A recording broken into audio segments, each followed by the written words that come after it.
Welcome to my channel science tutorials. तो आज की इस वीडियो में हम लोग बात करेंगे नेक्स्ट प्रोटोजोन डिसीज की, यानी कि फर्स्ट प्रोटोजोन डिसीज मलेरिया थी जो हमारी बुक में गिवन है, वो मैंने लास्ट टर्न पे कवर करा दी थी। उसकी लाइफ साइकिल वगैरह इस वीडियो में बात करेंगे नेक्स्ट प्रोटोजोन डिसीज की, और सिर्फ प्रोटोजोन डिसीज ही नहीं बाकी सारी डिसीजेज इस वीडियो में कवर कर देंगे, प्लस मेजर्स जो है उनको प्रिवेंट करने के डिसीजेस को, वो सारे भी इस वीडियो में डिस्कस कर लेंगे। सो वीडियो स्किप मत करना। अब let's begin without wasting time. Protozoan disease जो कि है second number, because first number malaria last में डिस्कस हो गया था। अमोबियासिस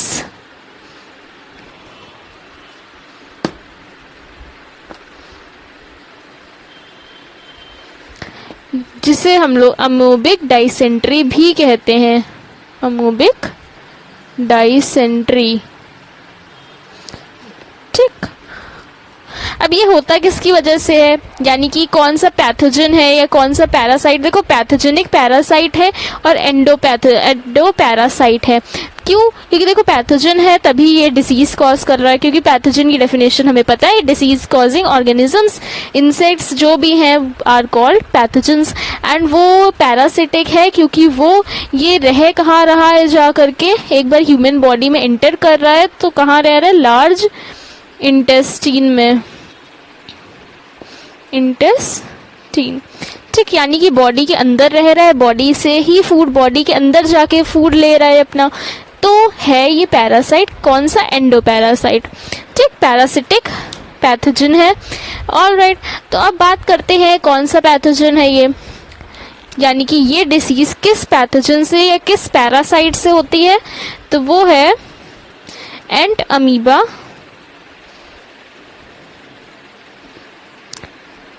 हिस्टोलिटिका।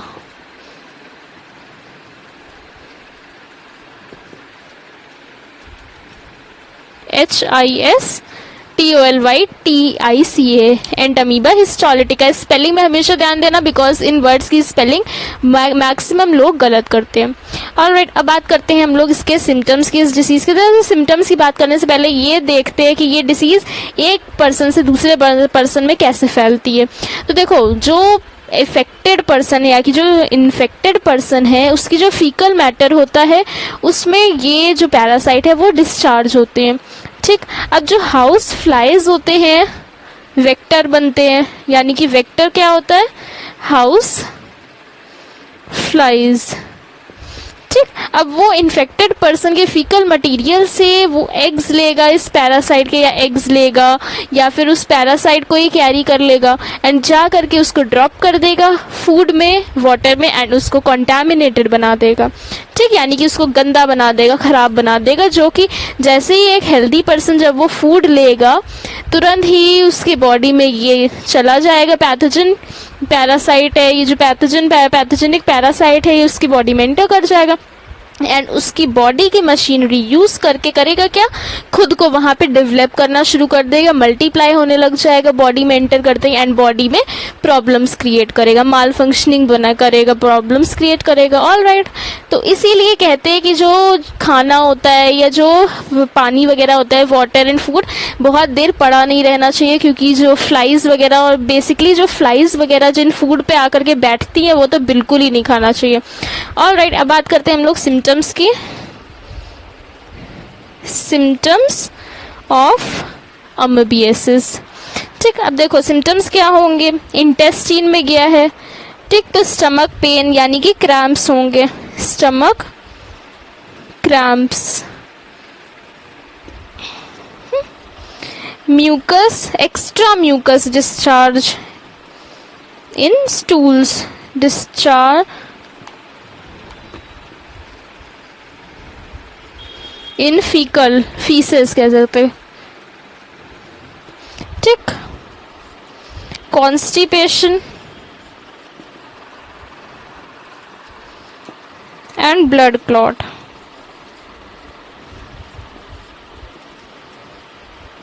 ये कुछ इसके सिम्टम्स हैं इस डिसीज के।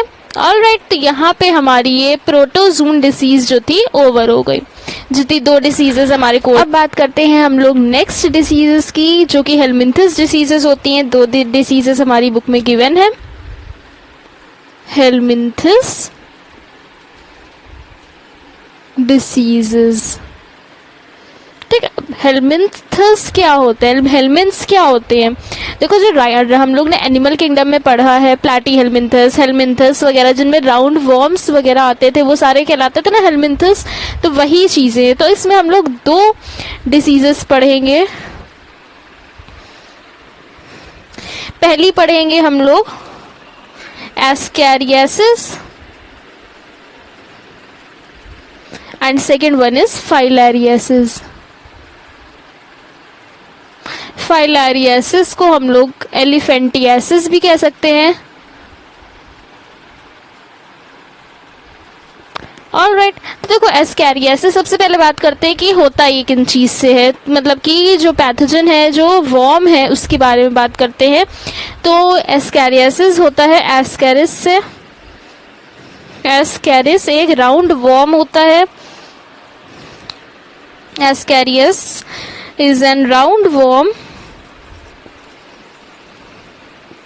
एंड फाइलेरियासिस क्या होता है? देखो, comparative study is better than कि पहले मैं ये बताऊं फिर ये बताऊं। ऑलराइट, तो इसीलिए मैंने कंपैरिजन में लिख दिया है ताकि इजीली समझ में आ जाए, दोनों में डिफरेंस भी दिख जाए। ठीक, तो फाइलेरियासिस किसकी वजह से होता है? बुशरेरिया। बुशरेरिया। ठीक, तो अब बात करते हैं इसके सिम्टम्स की। तो सिम्टम्स क्या होते हैं इस डिसीज के? इंटरनल ब्लीडिंग,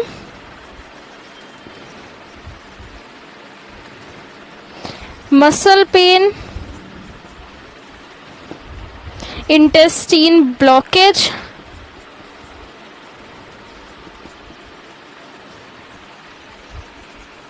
क्योंकि ये जो एस्कैरिस होता है ये कहाँ पे? इंटेस्टीन में होता है, इंटेस्टीन में जाकर के फूड लेता है।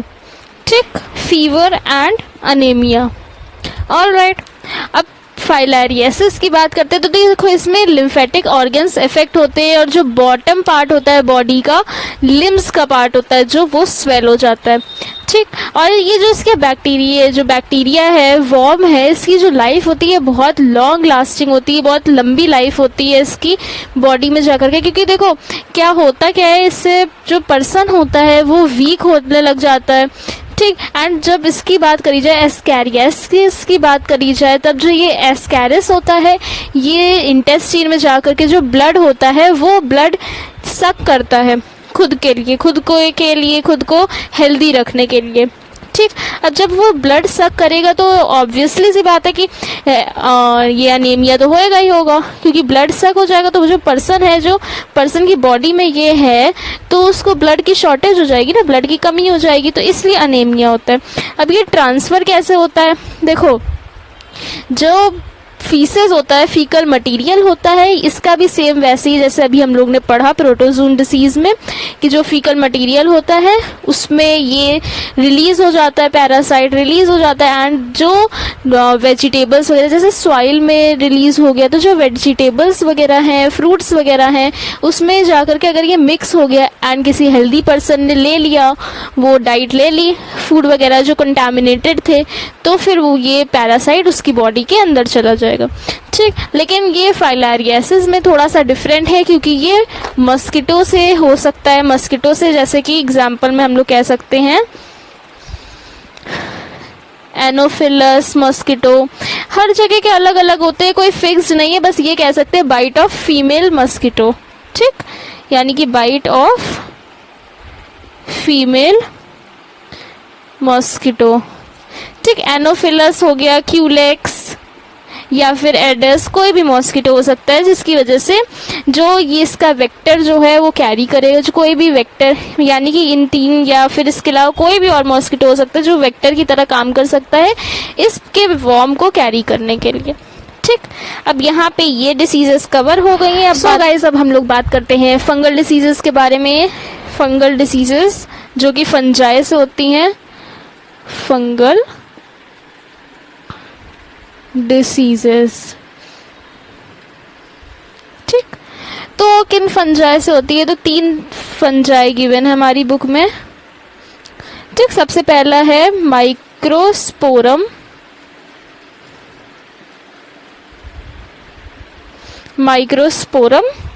ठीक। Second one is trichophyton, and third one is रुको एक minute, third one is Epidermophyton. Alright, तो देखो हम लोग बात करते हैं केवल इन 3 की वजह से फंगल डिसीजेस होती है, ये आपकी बुक में गिवन है। ठीक, अब हम लोग बात करते हैं रिंग वॉर्म की। तो रिंग वॉर्म में क्या होता है? देखो, जो जिस पार्ट में फंगस होता है उस पार्ट में थोड़ा सा रेडिशनेस हो जाती है, रेड हो जाता है वो पार्ट। ठीक, स्केली अपीयरेंस यानी कि स्केल लाइक अपीयरेंस हो जाता है, रफनेस हो जाती है। ठीक, स्किन का जो क्यूटिकल होता है वो निकलने लगता है। ठीक, and continued by intense itching यानी कि इचिंग भी होती है। ठीक, हीट एंड मॉइस्चर जो होते हैं, हीट एंड मॉइस्चर के प्रेजेंस में जो फंगस होता है वो ग्रो करता है, यानी हीट एंड मॉइस्चर की प्रेजेंस में एक सुटेबल एनवायरनमेंट प्रोवाइड हो जाता है फंगस को ग्रो करने के लिए। फंगस ग्रो करता है। इसी तरह से जो हमारा डैंड्रफ होता है हेड में, वो भी एक फंजाई ही होता है, क्योंकि हीट एंड मॉइस्चर मिलता है उसको भी, एंड वो हमारे हेड में प्रेजेंट होता है, लेकिन होता वो भी फंजाई ही है। ऑलराइट, तो ये फैलता कैसे, स्प्रेड कैसे होता है? किसी अफेक्टेड पर्सन की कॉम्ब यूज करना या फिर उसके क्लॉथ्स यूज करना, उसकी जो अफेक्टेड पर्सन है, या फिर उसके टॉवल्स वगैरह यूज करना, इन सारी चीजों से ये स्प्रेड होता है। ठीक, अफेक्टेड पर्सन के क्लॉथ्स, टॉवल्स, कॉम्ब्स, क्योंकि जिनके डैंड्रफ होता है उनकी कॉम्ब्स यूज करने से दूसरे पर्सन को भी डैंड्रफ हो सकता है, क्योंकि वो भी फंजाई होता है। ऑलराइट, ट्रांसमिट हो जाता है एक पर्सन से दूसरे पर्सन। यहाँ पे फंगल डिसीजेस ओवर हो गई हैं, यानी कि यहाँ पे हमारी सारी डिसीजेस जितनी भी बुक में गिवन थी सारी कवर हो गई हैं, लेकिन बस 2 की बात करते हैं जिनमें केवल यही पूछा जाता है जो मैं बताती हूँ, क्योंकि जो चीज़ हमारे सिलेबस में केवल उन्हीं की बात करेंगे, एक्स्ट्रा नहीं पढ़ेंगे। ठीक, तो 2 फर्स्ट थिंग इज डेंगू के बारे में कि ये किस वायरस से होता है, डेनवी वायरस से होता है। ठीक, and second one is chikungunya.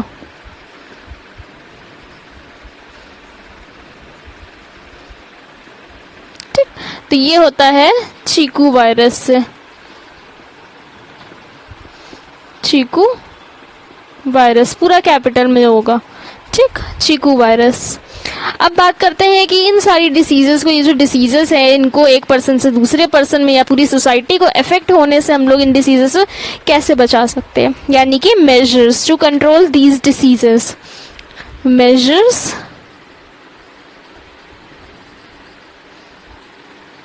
To prevent the spread of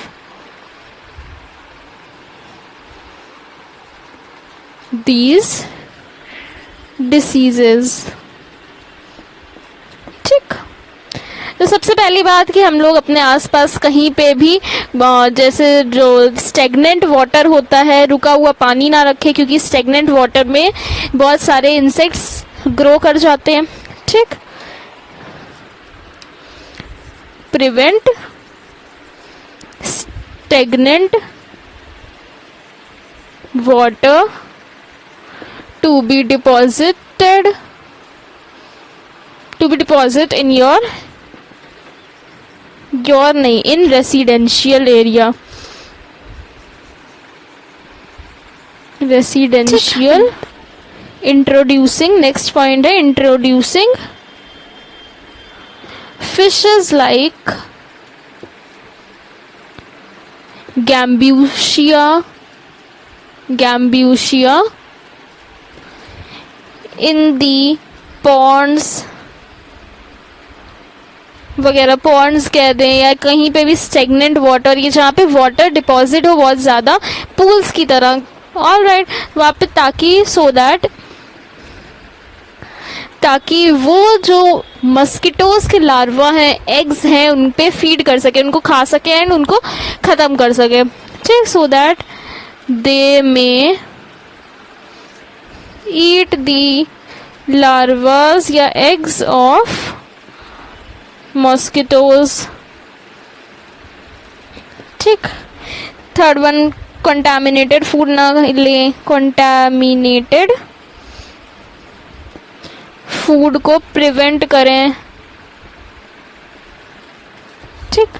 fourth one, जो वायर मेश की तरह नहीं होता है, जिससे जो मस्किटोज होते हैं, डोर मेश जो होता है, डोर वायर, डोर मेश जो होता है, वो यूज़ करें, डोर मेश यूज़ करें, जिससे मस्किटोज रूम में एंटर नहीं कर पाते, वो डोर मेश यूज़ करना चाहिए।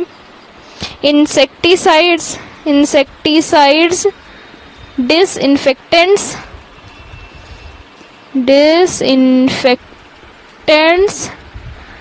पोर करने चाहिए, स्प्रेड करने चाहिए। ऑलराइट, तो और भी बहुत सारे पॉइंट्स आपकी बुक में गिवन है। ये थे कुछ थोड़े बहुत इंपॉर्टेंट पॉइंट्स जो मुझे लग रहे थे। और हाँ, जो कूलर्स होते हैं हमारे घर में, कूलर्स, वो उनका जो वाटर होता है उनमें भी बहुत बार बहुत सारे वर्म्स आ जाते हैं, यानी कि बहुत सारे कीड़े आ जाते हैं, ठीक। रेप्टाइल्स वाले टाइप के जो कीड़े होते हैं ना, राउंड वर्म्स टाइप के, वो वाले कीड़े आ जाते हैं। सो उसको भी प्रॉपरली क्लीन करते रहना चाहिए, यानी कि वाटर चेंज करते रहना चाहिए। Coolers must be cleaned regularly. Alright, तो और क्या क्या हो सकते हैं, बस वैक्सीनेशन कराना चाहिए, पर्सनल एंड पब्लिक हाइजीन का ध्यान रखना चाहिए, जो वेस्ट होता है सोसाइटी का, उसका ध्यान रखना चाहिए कि वो कहीं दूर ही जा करके एंड हो, यानी कि उसको कहीं दूर ले जाया जाए, सोसाइटी के बीच में ना हो वो वेस्ट, क्योंकि वेस्ट मटेरियल जो डंप प्लेसेस सोसाइटी में हो जाती है ना बहुत जगह की, वहाँ पे लोग रह रहे हैं, पूरा रेसिडेंशियल एरिया, एंड वहीं पे ही कई डंप प्लेसेस भी हैं, हो गई हैं, जहाँ पे लोगों ने जाके जो गार्बेज है घर का, वो फेंक करके खूब सारा इकट्ठा कर दिया है, जिसकी वजह से वहाँ पे बहुत सारे इंसेक्ट्स, बहुत सारी फ्लाइज आती हैं एंड उस जगह को पूरा पल्यूट करती हैं। ऑलराइट, तो वो सारी चीज़ें प्रिवेंट करनी है। ये सारे कुछ हो गए हमारे मेजर्स प्रिवेंट करने के। जो डिसीजेज अभी हम लोग ने पढ़ी, प्रॉपर वैक्सीनेशन लेना चाहिए, जो चीज़ बहुत लार्ज अमाउंट में, जो डिसीज़ है बहुत लार्ज अमाउंट में स्प्रेड हो रही है, उसके अगेंस्ट वैक्सीनेशन अगर आया हो तो लेना चाहिए, जैसे पोलियो वगैरह क्या होता है वैक्सीनेशन। ऑलराइट, तो ये यहाँ पे हमारा ये टॉपिक भी कवर हो गया। अब बात करते हैं नेक्स्ट टर्न पे हम लोग जो पढ़ेंगे, यानी कि इम्यून सिस्टम, इम्यून वगैरह, जो इम्यूनिटी वगैरह वाला पार्ट है, वो हम लोग नेक्स्ट टाइम में पढ़ेंगे। सो इस वीडियो को यहीं पे हम लोग ओवर करते हैं, बिकॉज इट्स क्वाइट लेंदी ना। तो thanks for watching my video, keep supporting my channel. Video को लाइक करें, इस वीडियो को भी, and to the previous videos also, and of course press bell icon, subscribe my channel, and share my videos to your friends and to your dear ones. Thanks for watching, bye bye.